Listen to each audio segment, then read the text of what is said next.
Hello everyone, it's Kastleized, and today we're talking about the final piece of the Ethereal Islet puzzle, Poison Islet. We started with Plasma Islet, then Mech, then Shadow, and then Crystal earlier in the year, and now we are officially closing the book on the Ethereal Islet with Poison Islet. This is like one of the last Islet prediction videos I'm going to make, because there's no more Islets to predict.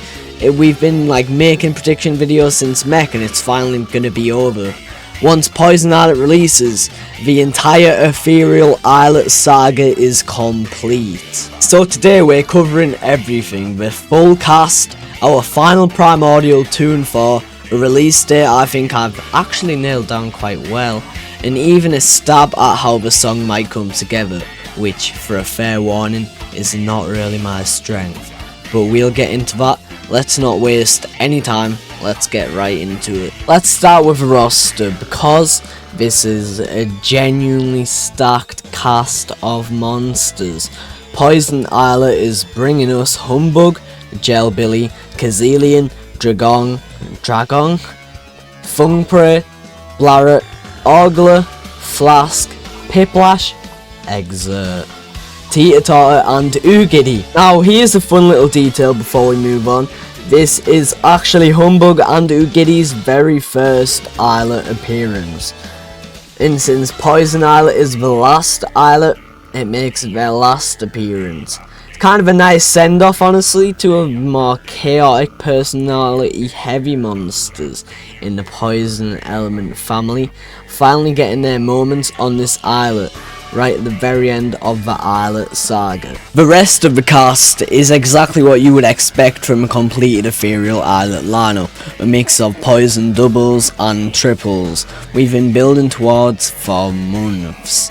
Alongside our mystery monster for today, the Earth Primordial itself, which brings us into the next section. With Lobe, Bogle, Fandle and Droah all being released already, Tunefor is the last Primordial standing, and all signs point to it finally releasing, arriving with Poison Islet, because it's the only one left. We've had this monster's design in plain sight for a while. Obviously, it appeared as a statue in Dawn of Fire as a currency pack, and again as a decoration in the Life Formula skin.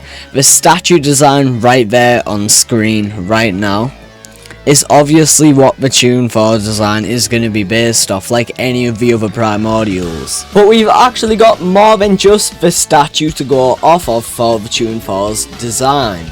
There's a small but genuinely useful hint buried in Tunefor's sticker in the summary sticker album. Two phrases stood out to me, but only two phrases. Should there be some sort of protective covering for its dorsal cavity, and large ears can sense seismic vibrations. You know, if you read between the lines there, that's telling us two things. Its back is going to be a key focal point of the design, likely some kind of shell or plane that helps play its instrument, and its ears are going to be functionally important as well, not just decorative.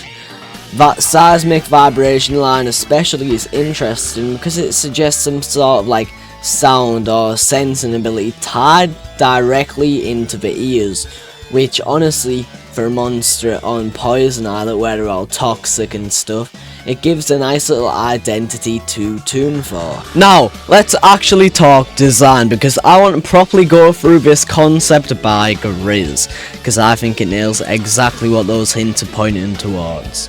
Look at this thing. The base body is this hunched, almost turtle-like stance, dark red skin covered in these little raised bumps and dark markings all over, which already gives it that damp, poisonous, swamp-like thing vibe straight away. But the actual showstopper here is the back.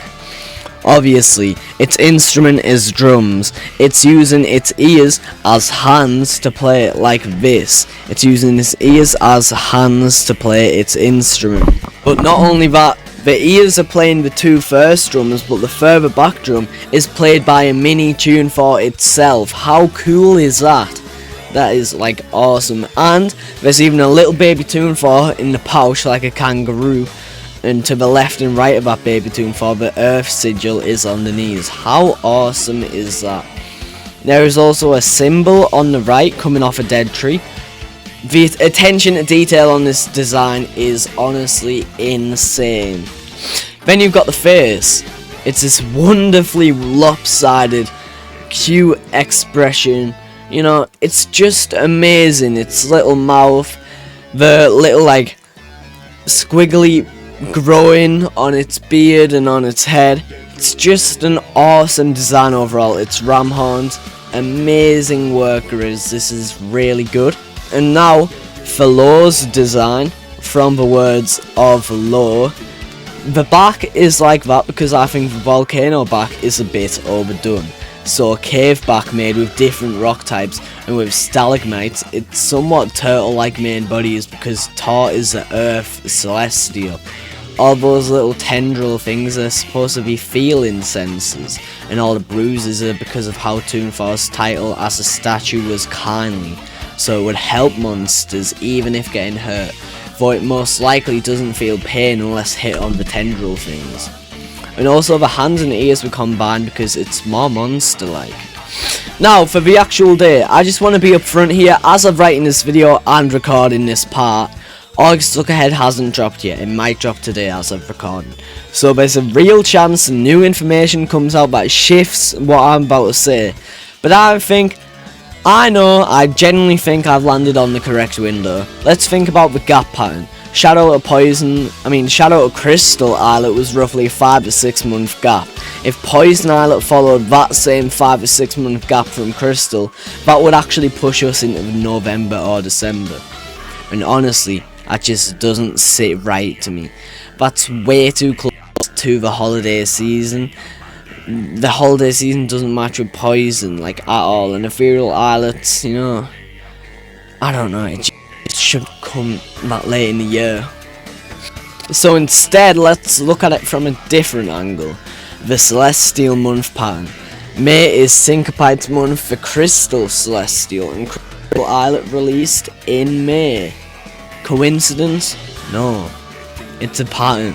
Well, August happens to be the Scallyrags month, which is the Poison Celestial. So there's a very strong connection between that, and they could release Poison Islet in August. Nice bit of symmetry here if that's true. Poison Islet releasing in August would slot in perfectly as a surprise before anniversary month even kicks off in September. A nice standalone moment on its own before the biggest month of the year takes over. So my actual prediction, I'm putting a stake in the ground here, August 19th. And there's one more little detail that makes this date feel even more right to me. gUrDy, the Poison Quad, released completely unexpectedly around this same time in 2024. If Poison Islet dropped on August 19th this year, that would be a genuinely beautiful little callback to gUrDy releasing surprisingly. gUrDy getting its own islet almost exactly a year later from its surprise release.